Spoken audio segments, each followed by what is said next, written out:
What's the best software to start recording your podcast? My vote might surprise you.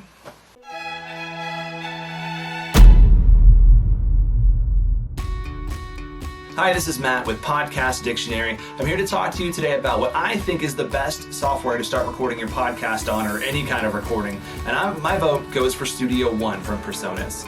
I've been a Studio One user for quite some time. I actually have used it to produce multiple podcasts that I've done, the hundreds of episodes and the thousands of listens that the shows that I've worked on that have gotten listened to have all been done on Studio One, and for good reason.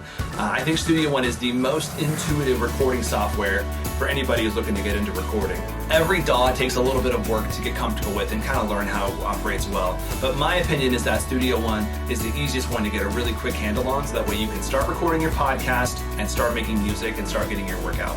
Now, Studio One comes with a very robust and large selection of plugins. Again, if you saw my other video before about where I explain what a DAW is, I go over a little bit about what plugins are and the different components and how they can help shape and modulate your sound and change it in good ways, basically.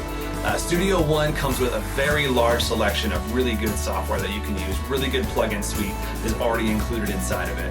Things like channel strips, compressors, EQs, and tons of more options are at your fingertips to really get into that sound and really make it sound as best as possible, that are included within the software without any additional charge.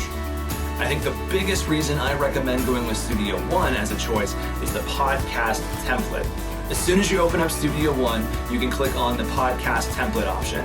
That creates a project file with your audio tracks already on it, but also creates the plugins that most people are going to want to use on podcasting on the project file automatically. So you've got a channel strip to help make the EQs and changes to increase your audio sound. You've got your EQ presets. You've got reverb presets that you can be mindful of. So if you're not an audio engineer and that's not something you want to really learn, this does the heavy lifting for you. And even if you want to learn, this is a great stepping stool so you can learn what helps make the sound of a voice sound better in a podcast. It's a great tool to get started with, and probably one of the best things is that there is a free version of Studio One you can get started with called Studio One Prime. I'll include a link to it in the show description so you can take a look at that if you're interested. But it's a great way to get started with a podcast for free.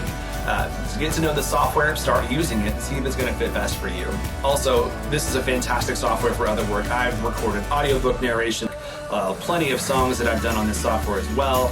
Anything you're producing can be done really well in Studio One. So regardless of what kind of work you're into, I say Studio One is worth a look at, especially.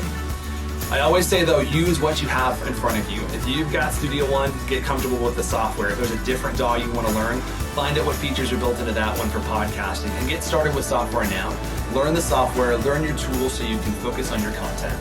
Well, that's it for this video. Thank you so much for listening. If you got any good things out of this, give it a thumbs up. If you want to keep learning new terms and different audio and podcasting and production work, give that subscribe button a little click. Thank you so much for listening. Have a good one.